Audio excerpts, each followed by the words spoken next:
Namaskar, Sat Shri Akal. Welcome to EduEcon. I'm Prachi Suchdev. In today's lecture, we will be discussing about measurement of price elasticity of demand. ठीक है, इसमें हम क्या क्या पढ़ेंगे पहले ये समझते हैं।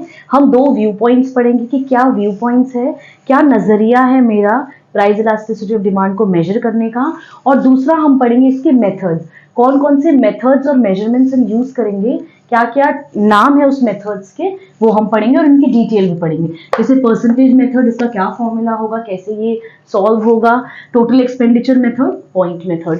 परसेंटेज मेथड को हम प्रोपोर्शनेट मेथड भी कहते हैं, टोटल एक्सपेंडिचर मेथड को हम टोटल आउटले मेथड कहते हैं, वेयर एज पॉइंट मेथड को हम ज्योमेट्रिक मेथड भी कहते हैं। अभी हम व्यू पॉइंट्स के बारे में बात करते हैं। व्यू पॉइंट्स क्या होता है?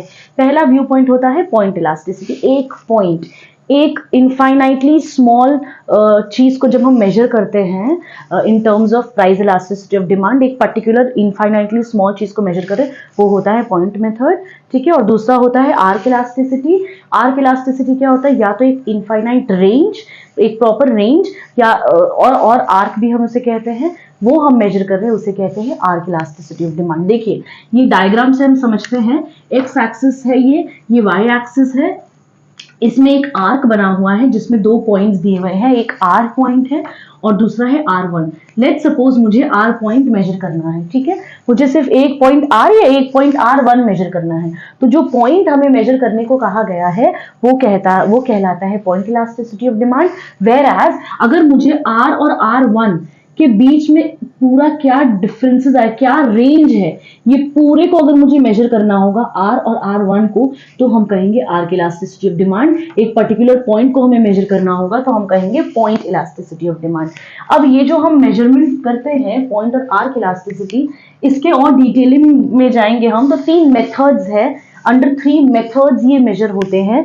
मैंने बताया percentage method, total expenditure method और पॉइंट मेथड। अब हम स्टेप बाय स्टेप एक एक करके समझते हैं ये क्या होता है। लेट्स स्टार्ट परसेंटेज मेथड और प्रोपोर्शनेट मेथड। परसेंटेज मेथड क्या होता है? Price elasticity of demand is measured by the ratio of percentage change in quantity demanded by percentage change in price. इसके फॉर्मूला में ही इसका डेफिनेशन है बच्चे। ठीक है, तो आपकी लर्निंग के लिए भी इजी होगा, इसलिए मैंने बहुत अच्छी तरीके से इसके फॉर्मूले को लिखा है।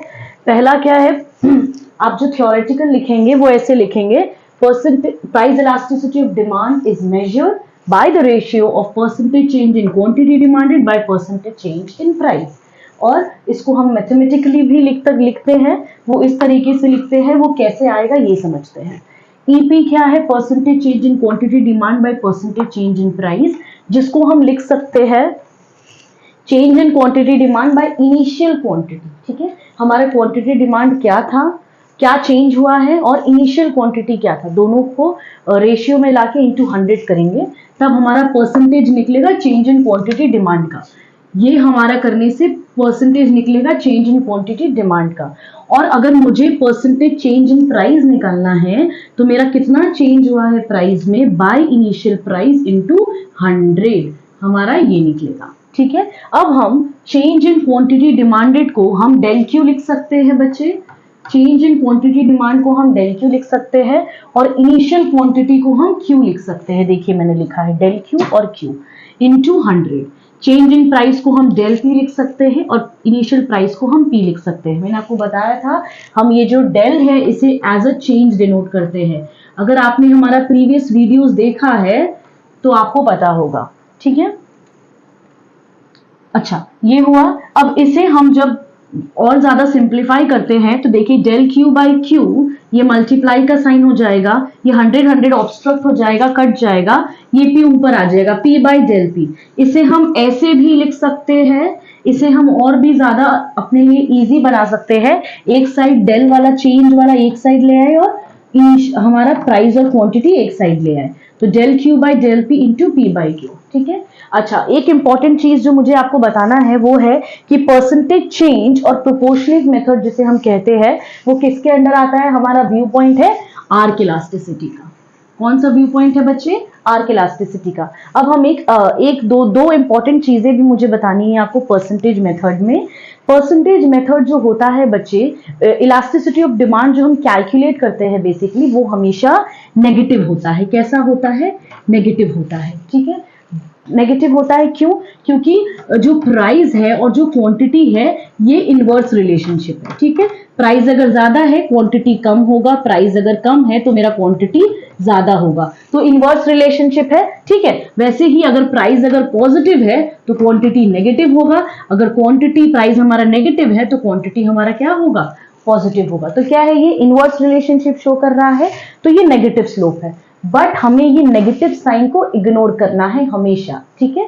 कुछ कुछ इकोनॉमिस्ट जो है आपके फॉर्मूला में ही ये माइनस को एज अ कॉमन ले लेते हैं। क्यों? क्योंकि अगर हम माइनस को कॉमन ले लेंगे तो बीच में कोई भी माइनस साइन आएगा तो वो ऑटोमेटिकली प्लस हो जाएगा। तो कुछ कुछ इकोनॉमिस्ट माइनस लेके चलते हैं, बट हम क्या करेंगे? हम पूरी तरह से उसको इग्नोर करते चलेंगे। हम क्यों अपने लिए अपना कैलकुलेशन और ज्यादा ट्रिकी बनाए? तो we will not consider this, we will be ignoring this minus sign, okay? We will be ignoring this minus sign. Second important thing I wanted to discuss with you all is जो percentage method है, ठीक है, इसमें क्या होता है? जो हमारा यूनिट होता है, मेजरिंग यूनिट होता है इलास्टिसिटी ऑफ डिमांड में, वो कभी भी वो यूनिट फ्री होता है। वो कभी भी हम मेजर नहीं करते हैं किलोग्राम से, लीटर से, है ना, इससे वो मेजर नहीं होगा, ये यूनिट फ्री होगा। हमेशा परसेंटेज मेथड पे हम निकालेंगे, है ना, ये यूनिट फ्री होगा, ठीक है। अब एक हम एग्जाम्पल के साथ समझते हैं, एक प्रॉब्लम सम को सॉल्व करते हैं ताकि आपको ज्यादा अच्छे से समझ में आए, ठीक है। इसे मैं मिटा देती हूँ। Oh God, this is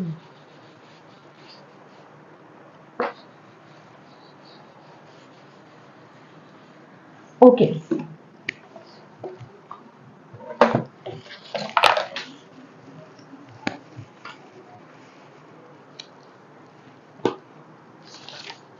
आपके सामने एक क्वेश्चन आएगा, देखिए। Price of a commodity rises from 5 to 6, okay. Price of a commodity क्या राइज कर रहा है? पहले 5 था, फिर क्या हो गया? 6 हो गया, ठीक है। फिर क्या बोल रहा है? As a result demand falls from 100 units to 80 units. Quantity demand क्या हुआ? फॉल हुआ 100 से 80, ठीक है। तो चेंज इन प्राइस मेरा क्या हुआ? 5 minus 6 है, 6 minus 5 1, ठीक है, 1। और हमारा चेंज इन क्वांटिटी क्या हुआ? 20, ठीक है। 100 minus 80 20, ये हमारा आया चेंज इन प्राइस, ये हमारा आया चेंज इन क्वांटिटी, ठीक है। और हमारा फॉर्मूला क्या है? फॉर्मूला है हमारा del Q by del P into P by Q, ये हमारा फॉर्मूला है। अब हमारा डेल क्यू कितना है? 20, हम लिखेंगे 20 बाय डेल पी हमारा 1 है, इंटू प्राइस हमारा 5 है और क्वांटिटी डिमांड हमारा 100 है। तो प्राइस हमारा 5 होगा, क्वांटिटी डिमांड हमारा 100 होगा। 0 0 कट, 2 5 5 1, तो हमारा क्या वैल्यू आया? 1। तो हमारा प्राइस इलास्टिसिटी ऑफ डिमांड जो है, ईपी जो है, वो इज इक्वल टू 1 है, मतलब कि यूनिटरी इलास्टिक है। क्या है बच्चे?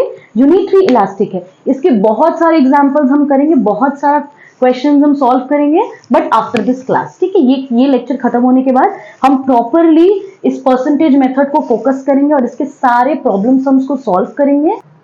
हम स्टार्ट करते हैं total expenditure method. Total expenditure method क्या होता है पहले ये समझते हैं। टोटल एक्सपेंडिचर मतलब हम कितना खर्च कर रहे हैं, कितना टोटल हम एक्सपेंस कर रहे हैं, कितने प्राइस में कर रहे हैं और कितना क्वांटिटी कर रहे हैं, ठीक है। तो इसका मीनिंग को पढ़ने से पहले समझ लेते हैं। टोटल एक्सपेंडिचर जो है हमारा, कितना प्राइस के चेंज होने पर कितना क्वांटिटी हम परचेज कर रहे हैं और ये सब के होने के बाद कितना मेरे टोटल एक्सपेंडिचर में चेंजेस आ रहा है, यदि वो बढ़ रहा है या वो घट रहा है, ठीक है। टोटल एक्सपेंडिचर क्या है? Price into quantity. Let's suppose ये पेन, ये मार्कर का कॉस्ट है 10 रुपीज, ठीक है। मुझे क्वांटिटी कितना परचेज करना है? 10। ये हमारा प्राइस है, मुझे क्वांटिटी कितना परचेज करना है? 10। तो मेरा टोटल एक्सपेंडिचर कितना होगा? टोटल एक्सपेंडिचर होगा P into Q, which is 10 into 10, which is 100। तो ये क्या होगा मेरा? ये मेरा होगा टोटल एक्सपेंडिचर।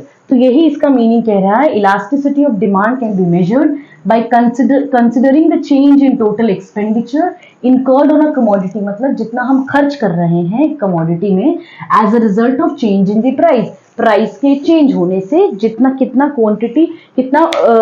क्वांटिटी हम परचेज कर रहे हैं और कितना मेरा एक्सपेंस हो रहा है, वो होता है टोटल एक्सपेंडिचर। अब टोटल एक्सपेंडिचर जो है उसके इलास्टिसिटीज थ्री टाइप्स ऑफ इलास्टिसिटीज है। पहला है इलास्टिक डिमांड, दूसरा है इन इलास्टिक डिमांड, तीसरा है यूनिटरी इलास्टिक डिमांड। जो हमारा इलास्टिक डिमांड है देखिए उसमें क्या होता है, प्राइस अगर घट रहा है तो टोटल एक्सपेंडिचर मेरा बढ़ेगा, और प्राइस अगर बढ़ रहा है तो टोटल एक्सपेंडिचर हमारा घटेगा। देखिए प्राइस के घटने से टोटल एक्सपेंडिचर बढ़ रहा है, प्राइस के बढ़ने से टोटल एक्सपेंडिचर घट रहा है, तो हमारा ईपी क्या होगा, EP will be more than 1। अब आप टेबल और ग्राफ से समझिए, ठीक है। हमारा टेबल क्या कह रहा है, देखिए प्राइस हमारा 60 है, ठीक है, टोटल एक्सपेंडिचर हमारा 600 है, हम 10 यूनिट्स कंज्यूम किए हैं, टोटल एक्सपेंडिचर 600 है। अब प्राइस क्या हो गया, 50 हो गया, कम हो गया, तो टोटल एक्सपेंडिचर मेरा क्या हो गया, 650 हो गया। क्यों, क्योंकि हम क्वांटिटी का अमाउंट कम था तो हम क्या है अपना क्वांटिटी ज्यादा बढ़ा दी, 13 यूनिट्स हम परचेज कर लिए 50 रुपीज के प्राइस में। तो अब मेरा क्या हो गया, क्योंकि मुझे लालच आ गया कि अभी प्राइस कम हो गया है, लेट मी कंज्यूम, ताकि फ्यूचर में जब प्राइस बढ़ेगा तो मुझे खरीदना नहीं पड़ेगा, मेरे पास अपना एक स्टॉक रहेगा। तो मैंने इस चक्कर में अपना एक्सपेंडिचर आज की डेट में बढ़ा लिया। टोटल एक्सपेंडिचर मेरा कितना हो गया, 650 हो गया। तो 600 से 650 हुआ, प्राइस पहले 60 था, टोटल एक्सपेंडिचर मेरा कितना था 600, और प्राइस जब 50 हुआ तो टोटल एक्सपेंडिचर मेरा बढ़ गया। तो यही हमने समझा यहाँ पे। अब ग्राफ से समझते हैं। ग्राफ बना हुआ है, एक्स एक्सिस में है हमारा क्वांटिटी, वाई एक्सिस में है हमारा प्राइस। प्राइस हमारा क्या है, पहले 60 और इधर 50, और क्वांटिटी है हमारा आपका 10 और 13, ठीक है। तो ये क्या कह रहा है बच्चे, देखिए जो आपका प्राइस है, देखिए 60 जो है आपका ओ ए, रेक्टेंगल ओ ए आपका 60 रुपीज 60 है, एक और रेक्टेंगल ओ बी हमारा क्या है, ₹50 है। वेर जो हमें क्या शो कर रहा है, रेक्टेंगल ओ बी, जिसमें प्राइस फॉल हो रहा है, टोटल एक्सपेंडिचर इंक्रीज हो रहा है 600 से 650। Area of rectangle O A कम है ओ बी से, O B area of rectangle हमारा ज्यादा है, ठीक है, जो क्या डिनोट कर रहा है, ईपी इज मोर देन 1, ठीक है। फिर आता है in elastic demand. In elastic demand में क्या होता है, इसमें क्या है कि हमारा इनवर्स जा रहा है, इनवर्स रिलेशनशिप दिखा रहा है। इसमें कोई इनवर्स रिलेशनशिप नहीं है, डायरेक्ट रिलेशनशिप है। देखिए प्राइस घटेगा तो हमारा टोटल एक्सपेंडिचर भी घट रहा है, प्राइस अगर बढ़ रहा है तो हमारा टोटल एक्सपेंडिचर भी बढ़ रहा है, जो हमें क्या शो कर रहा है, ईपी इज लेस देन 1। इसको टेबल और ग्राफ से समझिए। देखिए टेबल में क्या है, प्राइस हमारा 60 है तो हमारा टोटल एक्सपेंडिचर 600 है, बट जब प्राइस हमारा 50 हुआ तो टोटल एक्सपेंडिचर कितना हो गया, 550, मतलब कि कम हो गया। प्राइस बढ़ रहा था तो टोटल एक्सपेंडिचर बढ़ा रहा, प्राइस कम हो रहा तो टोटल एक्सपेंडिचर कम हो रहा है, ठीक है। पहले मैं 10 यूनिट्स कंज्यूम करी थी, अब मैं अपना यूनिट्स भी बढ़ाई हूँ, फिर भी मेरा जो एक्सपेंडिचर है वो कम ही है, ठीक है। ग्राफ भी देखिए बना हुआ है, ओ एक्स एक्सिस में आपका क्वांटिटी है, ओ वाई एक्सिस में प्राइस है। 60 पहले प्राइस था, फिर 50 हो गया, और इधर पहले 10 यूनिट्स था, फिर 11 यूनिट्स हो गया, ठीक है। इसके बाद हम पढ़ते हैं यूनिटरी इलास्टिसिटी। यूनिटरी इलास्टिसिटी में क्या है बच्चे, देखिए प्राइस हमारा कम हो या प्राइस हमारा ज्यादा हो, टोटल इलास्टिसिटी हमारा कांस्टेंट ही रहेगा, जिसमें हम कहेंगे ईपी जो है वो हमारा इज इक्वल टू 1 रहेगा, ठीक है। प्राइस बढ़े या प्राइस घटे, टोटल एक्सपेंडिचर जो है मेरा, अगर 600 मेरा एक्सपेंडिचर हो रहा है तो वो 600 ही होगा। टेबल और कर्व से देखिए, टेबल में क्या दिखा रहा है बच्चे, देखिए प्राइस हमारा 60 है, टोटल एक्सपेंडिचर हमारा 600 है, ठीक है। पहले मैंने 10 यूनिट्स कंज्यूम किया, अब प्राइस घट गया, 50 यूनिट्स हो गया, तो अब मैंने 12 यूनिट्स कंज्यूम कर लिया, मगर अपना टोटल एक्सपेंडिचर को एज इट इज 600 ही रहने दिया है, ठीक है। तो ये हमारा क्या बता रहा है, EP is equals to 1। Similarly इसका ग्राफ भी बना हुआ है, ग्राफ देख लीजिए, ये आपका आर्क फॉर्म में बना है। देखिए प्राइस ओ एक्स एक्सिस में क्वांटिटी, ओ वाई एक्सिस में प्राइस, पहले 60 था, फिर 50 हुआ, फिर 10 था, फिर 12 हुआ, ठीक है। आई होप ये आपको पूरा समझ में आया होगा total expenditure method. Total expenditure method क्या है अभी हम नेक्स्ट पढ़ेंगे। अब हम स्टार्ट करेंगे पॉइंट मेथड, जिसको हम ज्योमेट्रिक मेथड भी कहते हैं। पहले दो मेथड हमने पढ़ लिया, वो किस मेथड के अंदर आ रहा था, आर्क मेथड। अब आएगा पॉइंट मेथड। पॉइंट मेथड हम जब इनफाइनाइटली स्मॉल यूनिट का कैलकुलेशंस करते हैं, ठीक है। तो ईपी हमारा क्या होता है under point method, line segment below the point on the demand curve. Let's suppose ये एक कर्व है मेरा और ये एक पॉइंट है, ठीक है, सॉरी स्ट्रेट लाइन होगा, ठीक है। लेट्स सपोज ये एक कर्व है मेरा और ये एक पॉइंट है। तो अगर मुझे निकालना है पॉइंट मेथड, तो मैं क्या करूंगी, जैसे मैंने ये पॉइंट आर दे दिया और ये पॉइंट ए और बी है, ठीक है। तो point line segment below the point, मतलब बिलो क्या हो गया मेरा आर बी, है ना, और line segment above the point, above क्या हो गया मेरा आर ए। तो ये जो होगा बच्चे हमारा, ये हमारा जो होगा ये पॉइंट मेथड आएगा। इसे हम कहेंगे पॉइंट मेथड या ज्योमेट्रिक मेथड, ओके।